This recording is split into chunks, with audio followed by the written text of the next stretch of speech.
Hi, we're building a plant basket today with live plants. We've got our three major plants in the back, and now we had to add a little bit of soil to bring the level up in the basket for our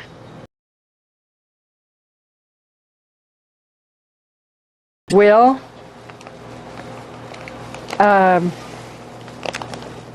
fit right along the front of the basket,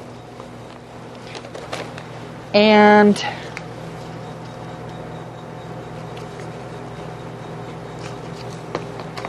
they will give us a nice presentation in the front.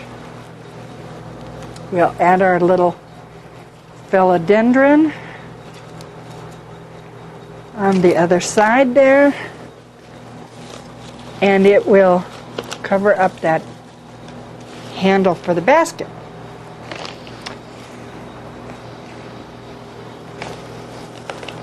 Then in our next segment we will finish packing it in and getting it finished up.